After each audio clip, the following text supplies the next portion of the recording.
ایک آپ کو عجیب مقدمہ سناتا ہوں۔ میرے نبی کے دور میں ایک عدالت میں مقدمہ آیا، دنیا کی تاریخ میں پہلا اور آخری مقدمہ۔ غریب لوگ آئے دعویٰ دائر کرنے میرے نبی کی عدالت میں، یا رسول اللہ ہمارا دعویٰ ہے مالداروں کے خلاف۔ ادھر بھی تو دعوے ہوتے ہیں، عدالتوں میں جاؤ 70 کیس جھوٹے ہیں 30 صحیح۔ میں انگلینڈ میں بیان کرنے جا رہا تھا مانچسٹر، تو جو گاڑی چلا رہا تھا نا وہ پاکستانی تھا، لیکن وہ برطانوی پاسپورٹ تھا۔ میں نے کہا میرے بھائی آپ کہاں کے ہو؟ کہا جی میں ویسے لاہور کا ہوں، یہاں میں رہتا ہوں۔ میں نے کہا کیا کرتے ہو؟ کہا جی میں وکیل ہوں۔ میں نے کہا ایک بات تو بتاؤ، کیا یہاں بھی جھوٹے مقدمے ہوتے ہیں؟ کہ نہیں جی یہاں کوئی جھوٹا مقدمہ نہیں ہوتا، یہاں کسی کو پتہ ہی نہیں کہ جھوٹا کیس کیا ہوتا ہے۔ نہ یہاں تو وکیل بتاتے ہیں، میں تو 10 گھنٹے میں چکر چلاؤں گا، یہاں کے تو وکیل بتاتے ہیں کہ جھوٹا کیس کیسے چلانا ہے اور کتنے سال چلانا ہے اور کس طرح کسی کو کھینچنا ہے، کس طرح کسی کو رگڑنا ہے۔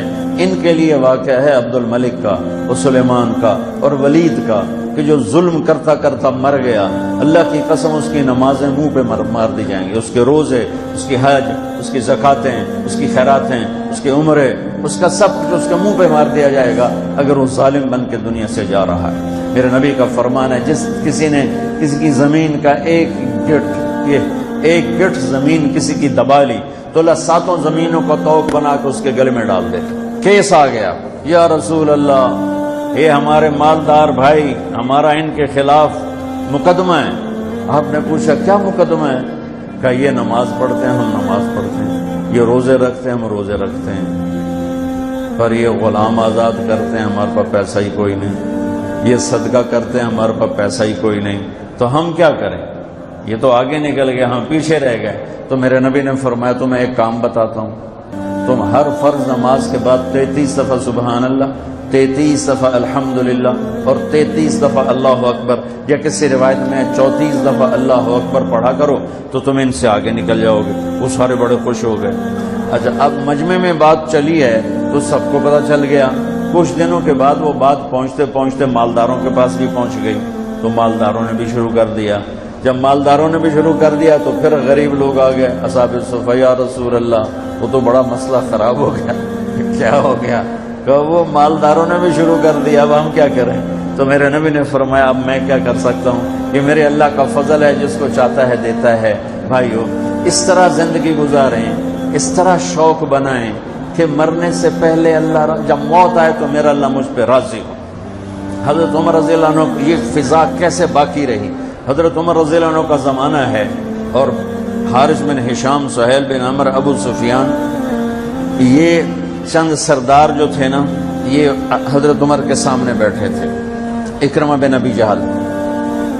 تو اصحاب صفہ آئے تو حضرت عمر نے کہا بھائی ذرا آپ پیچھے ہو جاؤ، ان کو آگے بٹھا لیا، سلمان، بلال، پھر مقداد آئے، صہیب آئے، حضرت عمر نے کہا ذرا پیچھے ہو جاؤ، ان کو آگے بٹھا لیا، پھر دوسرے آئے، آپ نے کہا تم ذرا پیچھے ہو جاؤ۔ ایسا کرتے کرتے سرداروں کو جوتیوں پہ بٹھا دیا اور غریب غلام آگے بٹھا دیے۔ جب مجلس ختم ہوئی تو حضرت ابو سفیان کہنے لگے آج عمر نے ہمارے ساتھ کیا کیا؟ تو حارث بن ہشام، سہیل بن عمر کہنے لگے کیا کیا؟ کہ دیکھو سرداروں کو جوتیوں پہ بٹھا دیا اور غریبوں کو سامنے بٹھا دیا۔ تو اس پر سہیل بن عمر نے کہا اس میں عمر کا قصور نہیں، ہمارا قصور، ہم نے اسلام لانے میں دیر کی، ہم پیچھے رہ گئے، انہوں نے پہل کی، وہ آگے نکل گئے۔ تو اب ایک دم، حالانکہ یہ بالکل فتح مکہ پہ ایمان لائیں، ان کو نبی کی صحبت کے چند دن ملے ہیں، لیکن ایک ماحول بنا ہوا تھا، اس ماحول کو میں بتا رہا ہوں۔ یہ آپس میں کہنے لگے چلو دنیا کی تو خیر ہے پیچھے رہ گئے، اگر آخرت میں پیچھے رہ گئے پھر کیا ہوگا؟ اس خیال کا آنا تھا کہ چاروں آگے حضرت عمر کے پاس کہ عمر تم نے ہمیں سامنے سے اٹھا کے جوتیوں پہ بٹھایا، ٹھیک ہے ہم حقدار ہیں، لیکن ہمیں پریشانی یہ ہے کہ ہم چاہتے ہیں کہ آخرت میں تمہارے برابر ہو جائیں، ساتھ ہو جائیں، آگے تو جا نہیں سکتے، پیچھے نہ رہ جائیں، کوئی راستہ ہے؟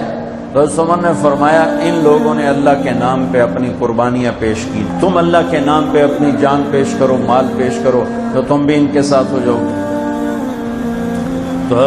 تو تو یہ کہنے لگے جی بالکل ٹھیک.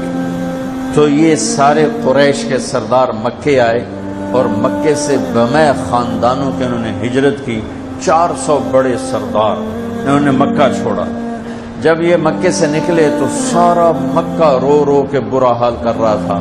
تو حارث بن ہشام رضی اللہ تعالیٰ عنہ، یہ ابو جہل کے بھائی ہیں، ابو جہل کے بھائی ہیں، حکم بن ہشام اس کے یہ بھائی ہیں حارث.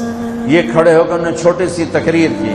فرمایا کہ دیکھو میرے بھائیوں، اللہ کے نبی نے دعوت دی، ہم پیچھے رہ گئے، ہمارے غلام آگے چلے گئے، اور اتنا آگے گئے ہیں کہ اگر یہ مکے کے پہاڑ سونا بن جائیں اور میں سارے خرچ کر دوں تو ان کے ایک دن کا اجر میں نہیں پا سکتا. میں چاہتا ہوں کہ ہم اپنی جانوں کا نذرانہ پیش کر کے ہم ان کے ساتھ ہو جائیں. یہ قافلہ جب ملک شام پہنچا تو یرموک کی جنگ سر پہ آ چکی تھی. یرموک کی جنگ میں رومن امپائر ٹوٹی اور اس کا فیصلہ ہوا اور ان کو شکست ہوئی. اس میں 3 لاکھ کا لشکر تھا رومن امپائر کا، اور صحابہ کا لشکر تھا 30,000. تو 10 گنا بڑا لشکر تھا. تو 9 دن یہ جنگ چلتی رہی کہ یہ لوگ وہاں پہنچے. تو ایک دن ایسا ہوا کہ لڑتے لڑتے صحابہ کے قدم اکھڑ گئے اور اہل ایمان دبتے دبتے دبتے اپنے خیموں تک پہنچ کر رومی ان پر چڑھ کے آ رہے تھے، چڑھتے آ رہے تھے، اور ان کے حوصلے پست ہو رہے تھے کہ حضرت اکرمہ بن ابی جہل انہوں نے ایک دم اپنے سر سے لوہے کی ٹوپی کو اتار کے پھینک دی اور اپنی زرہ بھی اتار دی اور اپنی تلوار کی نیام کو بھی توڑ کے پھینک دیا، اور ہاتھ بلند کر کے کہ کوئی ہے میرے ہاتھ پر بیعت کرے موت کی کہ یا اللہ اس ایمان والوں کو فتح دے گا یا ہماری قبریں یہاں بن جائیں گی. تو خالد ابن ولید اور اکرمہ بن ابی جہل قریبی رشتہ دار ہیں.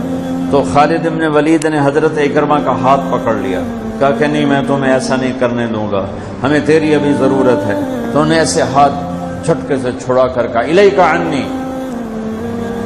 الیک عنی کا ویسے ترجمہ تو ہے دفع ہو جا، الیک عنی دفع ہو جا. وہ آپس میں رشتہ دار بھی ہیں، صحابہ بھی ہیں، یہ کہہ سکتے ہیں. تو میں صرف ان کی لفظ کا ترجمہ کر رہا ہوں، الیک عنی دفع ہو جا، خالد پیچھے ہٹ جا. با ادب ترجمہ، خالد پیچھے ہٹ جا. کہ کیوں؟ کہ میں اور میرا باپ ساری زندگی اللہ کے نبی کی دشمنی کی اور ان کے خلاف لڑتے لڑتے لڑتے زندگی گزار دی. آج اس داغ کو دھونے کا دن آیا ہے. آج میں اپنی جان دینا چاہتا ہوں تاکہ میرے دامن پر جو اللہ کے نبی کے ساتھ جنگ کے دھبے ہیں ان کو میں دھو دوں، لہذا میں تیری بات نہیں سنوں گا.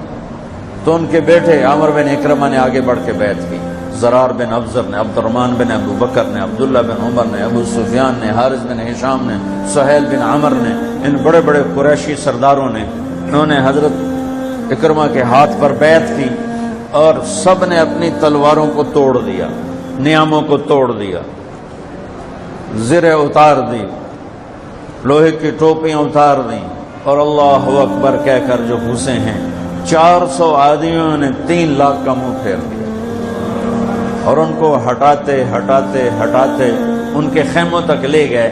لیکن اس سفر میں ان 400 میں چند ہی بچے، باقی سب شہید ہو گئے. اور جب رومیوں کے قدم اکھڑ گئے تو حضرت خالد ابن ولید بھاگے، گھوڑے کو دوڑایا اور پیچھے کی طرف آئے کہ وہ دیکھ رہے تھے کہ اکرمہ بھی گر رہا ہے، عمر بھی گر رہا ہے، اور فلاں بھی گر رہا ہے، فلاں بھی گر رہا ہے. تو یہ جلدی سے بھاگ کے پیچھے آئے تو دیکھا تو ان کے بیٹے تو ختم ہو چکے تھے اور اکرمہ کے تھوڑے سانس چل رہے تھے. تو انہوں نے بیٹے کو یہاں رکھا، اکرمہ کے بیٹے عمر کو، اور حضرت اکرمہ ابو جہل کے بیٹے کا سر اپنی گود میں لے کر تھوڑا پانی منہ میں ٹپکایا نا. تو انہوں نے اس سے آنکھیں کھولی، کہا کون ہو؟ کہا میں خالد ہوں. کہ لمن الدبرہ، کیا فیصلہ ہوا؟ تو خالد نے کہا مبارک ہو، اللہ نے ایمان والوں کو فتح دی. کہا اچھا، عمر کو کہہ دینا جو تم نے کہا تھا وہ ہم نے کر دیا. آئے ہائے، اور ساتھ ہی جان نکل گئی. تو خالد ابن ولید کے ایک دم آنکھوں میں آنسو آئے اور انہوں نے غصے سے کہا کلا زعم ابن الحنتمۃ اللہ نستشہد. عرب جب کسی کو پیار سے بلاتے تھے تو باپ کے نام سے، یابن عمر، اے عمر کے بیٹے، یابن الخطاب، اے خطاب کے بیٹے، عزت محبت سے بلانے کے لیے باپ کا نام آتا تھا، اور غصے میں بلانا ہوتا تھا تو ماں کے نام سے، یابن سمیہ، یابن الحنطمہ۔ یہ ان کی ثقافت تھی کہ غصے میں بلانا ہے تو ماں کے نام کے ساتھ، عزت محبت میں بلانا ہے تو باپ کے نام کے ساتھ۔ یہاں خالد ابن ولید کو عمر پہ غصہ چڑھا ہوا ہے، کلا زعم ابن الحنطمہ اللہ نستشهد۔